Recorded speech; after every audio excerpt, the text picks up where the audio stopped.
बहू, लाओ, मुन्ने को मैं तेल लगा देती हूँ। ऐसे भी तेल लगाने के बाद तुरंत बच्चे को नहलाना नहीं चाहिए।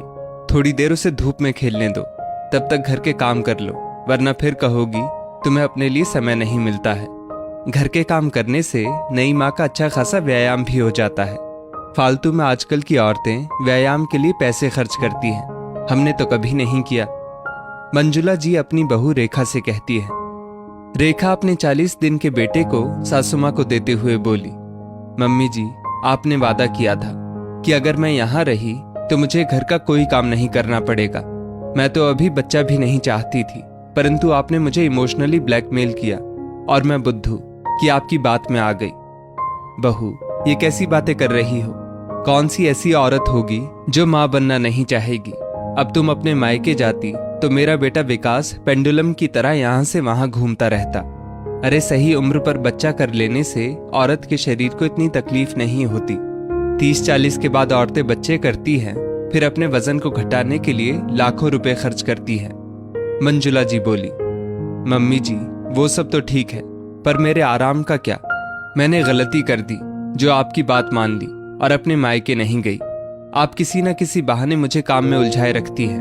मुझे याद है मेरी दीदी की डिलीवरी के बाद कितने महीने तक वो कोई काम नहीं करती थी और ठाठ से मायके में रही। बच्चा संभालने लायक हो गया तब अपने ससुराल गई। मैंने आपकी बात मानकर अपने ही पैरों पर कुल्हाड़ी मार ली।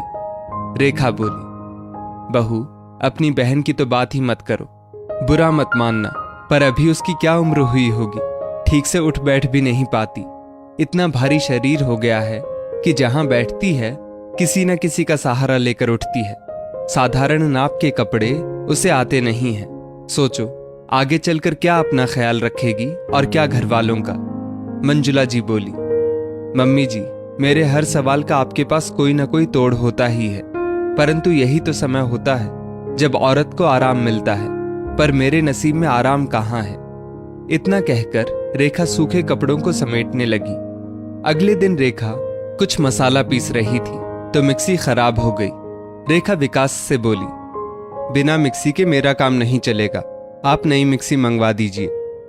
बहू, एक शर्त पर नई मिक्सी आएगी, अगर तुम रोजाना 10 मिनट चक्की पीसोगी। बोलो, मंजूर है? तभी मंजुला जी वहां आ बोली, मम्मी जी, ये क्या बात हुई? अब मैं आपकी बातों में नहीं आने वाली। रेखा बोली, माँ, आज के जमाने में कौन चक्की पीसता है? मैं मिक्सर ग्राइंडर ला दूंगा, उसमें सब हो जाता है। तुम तो चुप ही रहो, ये मेरे और बहू के बीच की बात है, तुम जाओ। मंजुला जी बोली। विकास चुपचाप वहां से चला गया। रेखा उसे हैरानी से देखती रह गई। मंजुला जी ने एक बड़ा सोंठ का लड्डू और हल्दी वाले दूध का ग्लास रेखा की तरफ किया और बोली, बहू, आंख बंद करके पहले इसे खा लो और दूध गटक जाओ, फिर मैं तुम्हें चक्की के फायदे बताऊंगी। मम्मी जी, ये रोज रोज दूध में कभी हल्दी तो कभी केसर, कितने दिन ये पीना होगा? रेखा बोली, बहू, ये तुम्हारे और मेरे पोते के लिए बहुत फायदेमंद है। तुम्हारी हड्डियां मजबूत रहेंगी, तभी तो बुढ़ापे में तुम मेरी सेवा करोगी। मुझे पता है इन्हीं सब कारणों से लड़की अपने मायके में रहना चाहती है, ताकि वहां नाक मुंह बनाकर माँ को इनकार करेगी और माँ बेचारी चुपचाप ग्लास लेकर चली जाए। पर मैं तो माँ नहीं हूं, मैं तो हूं सास। तो चलो जल्दी से पी लो। मंजुला जी बोली। रेखा बेचारी सोचती है, जब ओखली में सिर डाल ही दिया तो मुसल से क्या डरना, और उसने आंख बंद कर पूरा ग्लास दूध पी लिया। तब मंजुला जी बोली, देखो बहू, 10 मिनट चक्की चलाओगी तो ये जो तुम्हारा पेट प्रसव के दौरान निकला है वो धीरे धीरे अंदर चला जाएगा। क्या तुम नहीं चाहती कि तुम्हारा छरहरा बदन देखकर तुम्हारा पति हमेशा तुम पर मोहित रहे? रेखा इधर उधर देखकर शर्माई और बोली, मम्मी जी, ये कैसी बातें कर रही हैं? कोई भी सास अपनी बहू की दुश्मन नहीं होती है। मैं समझती हूँ बच्चा होने के बाद कोई भी लड़की अपने मायके आराम और माँ की ममता के लिए जाना चाहती है। क्या मैं तुम्हें अगर वही ममता और देखभाल यहाँ दूं, तब भी तुम मायके जाना चाहोगी?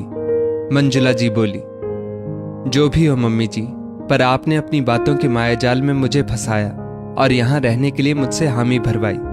रेखा बोली, बहू, मैंने ऐसा इसलिए किया क्योंकि तुम्हारी भाभी भी गर्भवती थी। अब एक अकेली तुम्हारी माँ बेचारी अपनी बहू को देखेगी कि बेटी को? मैं तो हूं ही तुम्हारी देखभाल के लिए। सोचो तो, मैंने तुम्हारे साथ तुम्हारी माँ की भी मदद की है। मंजुला जी बोली। तभी रेखा की माँ का फोन आया और वो बोली, बेटा, आज के जमाने में कौन सी सास या समधन सामने वाले के लिए इतना सोचती है। तुम्हारी सास ने मुझे वादा किया था कि वो मुझसे ज्यादा तुम्हारा ख्याल रखेंगी, और देखो वो रखती भी है। वरना तुम्हारी भाभी के साथ मैं तुम्हारी पूरी देखभाल कर भी नहीं पाती। तुम तो जानती हो तुम्हारी भाभी की माँ नहीं है, इस वजह से मैं उसकी देखभाल कर रही हूँ। मेरी तरफ से समधन जी को ढेर सारा धन्यवाद कहना। अब मंजुला जी जो व्यायाम और काम रेखा को बताती वो बड़े ध्यान से करती। धीरे धीरे उसका शरीर पहले की तरह होने लगा। एक रात रेखा सो रही थी। अचानक उसकी नींद खुली तो उसने देखा उसका बच्चा उसकी बगल में नहीं था। जब उसने दूसरे कमरे में जाकर देखा तो उसका बेटा सास ससुर के बीच में आराम से सो रहा था। पीछे से विकास आया और रेखा से बोला, रेखा, माँ हर रात तुम्हारे सोने के बाद मुन्ने को अपने साथ ले जाती है ताकि तुम्हारी रात की नींद पूरी हो सके। उन्होंने मुझे तुमसे बताने से मना किया था, इसलिए मैं तुम्हें कुछ कहता नहीं था। माँ को बेटी की बड़ी चाहत थी, इसीलिए वो अपनी सारी ख्वाहिशें तुमसे पूरी कर रही है। ये सब सुनकर रेखा की आंखों में आंसू आ गए। अगले दिन मंजुला जी के बिना बताए रेखा चक्की पीस रही थी तो मंजुला जी बोली, बहू, अब इतना भी व्यायाम मत करो कि हवा में उड़ जाओ। अब मुन्ने का बचा हुआ काम तुम करो, मैं चली आराम करने। नहीं नहीं मम्मी जी, अपने पोते को आप खुद संभालिए, मुझे तो इनके साथ शॉपिंग पर जाना है। अब मायके में बच्चा दादी के पास रहे या नानी के पास, क्या फर्क पड़ता है। रेखा मुस्कुराकर बोली। रेखा मुस्कुराकर कपड़े बदलने चली गई तो मंजुला जी पोते को दुलार करते हुए बोली, देखा मुन्ना, तेरे मायाजाल में तेरी माँ ने मुझे फंसा लिया। गलती कर दी जो बहू को मायके नहीं भेजा। विकास सास बहू की बातें सुनकर हंसने लगा। वहीं बच्चे की खिलखिलाहट से घर हर वक्त रोशन रहता। दोस्तों, हर लड़की अपने उन दिनों में मायके जाना चाहती है जब प्रसव के बाद के कुछ वक्त वो आराम से बिताना चाहती है। अगर ससुराल में भी उतनी ही निगरानी से उसकी सास उसका ध्यान रखे तो क्या कोई बहू मायके जाना चाहेगी। इस स्टोरी को लेकर आपकी क्या राय है, नीचे कमेंट करके जरूर बताइएगा।